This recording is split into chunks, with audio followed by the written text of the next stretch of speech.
தேர்தல் நேரத்தில் கூட்டணிக்காகவும் மத்திய அரசின் அமைச்சர் பதவிக்காகவும் ஒட்டுமொத்தமாக தமிழக உரிமைகளை விட்டுக் கொடுத்தது திமுக.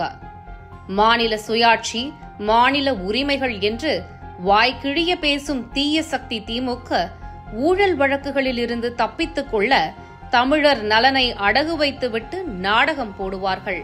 கீழே ரெய்ட் நடந்து கொண்டிருக்கும் போது மாடியில் கூட்டணி பேச்சு நடத்தி தொகுதிகளை விட்டுக் கொடுத்து கட்சிக்கும் துரோகம் செய்த குடும்ப கட்சிதான் திராவிட முன்னேற்றக் கழகம். தேர்தல் மேடைகளில் பேசுகின்ற குற்றச்சாட்டு அல்ல, அத்தனைக்கும் ஆதாரங்கள் இருக்கிறது என்பதை வெளிச்சமிட்டு காட்டுகிறது நாளை நமதே.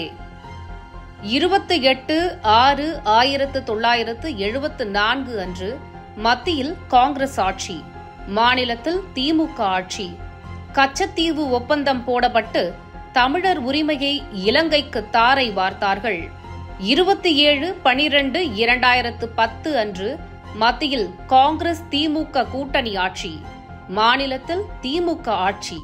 திமுகவின் எஸ். காந்தி செல்வன் மத்திய சுகாதாரம் மற்றும் குடும்ப நலத்துறை அமைச்சராக இருந்தபோது மருத்துவ படிப்பிற்கு நீட் தேர்வு கட்டாயம் என்று அரசிதழில் வெளியிடப்பட்டது. 4/1/2011 அன்று மத்தியில் காங்கிரஸ் ஆட்சி, மாநிலத்தில் திமுக ஆட்சி. தஞ்சாவூர் டெல்டா பகுதிகளில் மீத்தேன் ஹைட்ரோ கார்பன் எடுப்பதற்காக அன்றைய துணை முதல்வர் ஸ்டாலின் தலைமையில் ஒப்பந்தம் கையெழுத்தானது. 11/7/2011 அன்று மத்தியில் காங்கிரஸ் திமுக கூட்டணி. மத்திய அரசின் சுற்றுச்சூழல் மற்றும் வனத்துறை அமைச்சகம் ஜல்லிக்கட்டு விளையாட்டிற்கு தடை போடும் அரசாணையை அரசிதழில் வெளியிட்டார்கள். காலங்காலமாக இருந்து வரும் காவிரி பிரச்சினைக்கும் அன்று முதல் இன்று வரை தமிழக மக்களையும் விவசாயிகளையும் ஏமாற்றுவது விளம்பர மாடல் திமுக தான். மதராஸ் மாகாணத்திற்கும் மைசூர் சமஸ்தானத்திற்கும் 1892 மற்றும் 1924 ஆண்டுகளில் போடப்பட்ட காவிரி ஒப்பந்தம் 1974 ஆண்டில் புதுப்பிக்கப்பட்டிருக்க வேண்டும். அப்போது தமிழகத்தில் ஆட்சியிலிருந்த திமுக அரசு அதை செய்யவில்லை.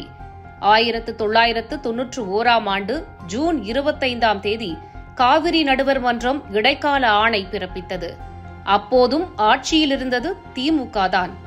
அத்தீர்ப்பில் கூறப்பட்ட காவிரி மேலாண்மை வாரியம் உடனே அமைக்கப்படவில்லை. 5/2/2007 அன்று காவிரி நடுவர் மன்றம் இறுதி தீர்ப்பு வழங்கியது. காங்கிரஸ் திமுக கூட்டணி ஆட்சியில் நடுவர் மன்ற இறுதி தீர்ப்பை 2013 ஆண்டு வரை 6 ஆண்டுகளாக மத்திய அரசின் அரசிதழில் வெளியிடவில்லை. 1/2/2024 அன்று காவிரி மேலாண்மை ஆணையத்தின் 28வது கூட்டம் டெல்லியில் நடைபெற்றபோது மேகதாட்டு அணை விவாத பொருளாக வைக்கக்கூடாது என்று தமிழ்நாட்டின் சார்பில் திமுக அரசு எதிர்க்கவில்லை. தூத்துக்குடி ஸ்டெர்லைட் ஆலை உற்பத்தியை தொடங்கியது திமுக ஆட்சியில்தான். மதுரையில் டங்ஸ்டன் சுரங்கம் அமைக்க ஒப்பந்தம் போட்டுவிட்டு மக்கள் எதிர்ப்பு வந்தவுடன் நாடகம் ஆடியதும் திமுக ஆட்சியில்தான்.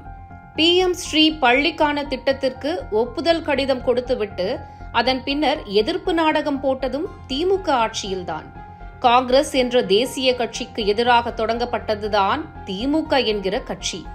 ஆனால் ஊழல் வழக்குகளில் இருந்து காப்பாற்றிக் கொள்ள காங்கிரசுடன் கூட்டு சேர்ந்து மத்திய அமைச்சர் பதவிகளை தொடர்ந்து அனுபவித்தது திமுக. மத்தியில் ஆட்சியில் இருக்கும் போதெல்லாம் திமுக மாநில உரிமைகளை பற்றி யோசிப்பதற்கே மறந்துவிடும்.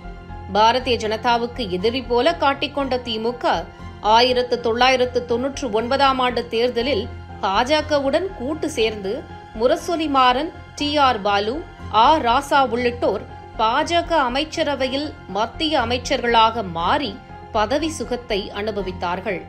திமுகவினர் பேசுவதெல்லாம் மாநில உரிமை, நடத்துவதெல்லாம் தேர்தல் நாடகம் என்பதற்கு சிறந்த எடுத்துக்காட்டு எத்தனையோ கொட்டி கிடக்கின்றன.